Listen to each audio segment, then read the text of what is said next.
ఉరవకొండలో TDP కార్యకర్తల మీద దాడికి పాల్పడిన వాళ్ళని ఇప్పుడు అన్ని ప్లాన్లు వేసుకొని అంత అయిపోయాక వారానికి ఇప్పుడు వచ్చి వాళ్ళని పరామర్శించడానికి వెళ్ళి ఇలాంటి రాజకీయాలు దర్శిలో ఇంతకుముందు ఎప్పుడూ చూడలేదనే మాటలు వినిపిస్తున్నాయి.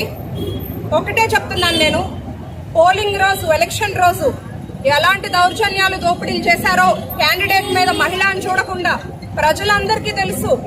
నేను ఎందుకు ఓడిపోవాల్సి వచ్చిందో కూడా ప్రజలు అర్థం చేసుకున్నారు, రాష్ట్రం కూడా అందరూ చూస్తున్నారు. ఇలాంటి మాటలు సరికాదు. ఇప్పుడు వచ్చి వర్గాల మధ్య, కులాల మధ్య ప్రజల్ని రెచ్చగొట్టేలాంటి చర్యలు తీసుకోవటము, అలాంటి రాజకీయాలు ఇక్కడ దర్శిలో సరికాదు. నేను దర్శి నియోజకవర్గం అభివృద్ధి చేయడానికి వచ్చాను. కుదిరితే మీ వంతు సహకారం అందించండి, సలహాలు ఇవ్వండి, అంతేగాని ఇక్కడికి ఇట్లాంటి రాజకీయాలు లేవు. ఇంకొక ఇన్సిడెంట్ జరిగింది మొన్న కొత్తరెడ్డిపాలెం.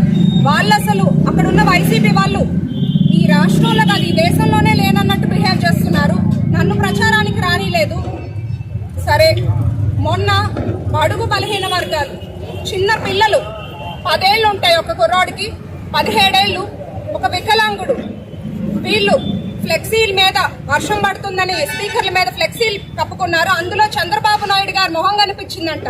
కొత్తరెడ్డిపాలెంలో చంద్రబాబు నాయుడు గారి మొహం కనిపించకూడదంట. వాళ్ళని పడేసి కొట్టారు. ఇంకా బొట్లపాలెంలో వారి కాన్వాయ్ వెళ్తుంటే ఒక బైక్ ఎదురొచ్చిందని దిగి వాళ్ళ మనుషులు వారి కారులో ఉండగానే ప్రజల మీద కొడుతున్నారు. ఇట్లాంటి వాళ్ళు వచ్చి ఇలాంటి రాజకీయాలు చూడలేదు అని చెప్తున్నారు. మేము వీళ్ళందరికీ ఒకటే సమాధానం చెప్తున్నాము, దర్శి అభివృద్ధి మా ధ్యేయం, దర్శి అభివృద్ధి మా సమాధానం. మీరు ఎన్ని చెప్పినా ప్రజలు నమ్మే పరిస్థితుల్లో ఇప్పుడు లేరు. ప్రజలు చాలా తెలివైన వాళ్ళు, వాళ్ళంతా చూస్తున్నారు.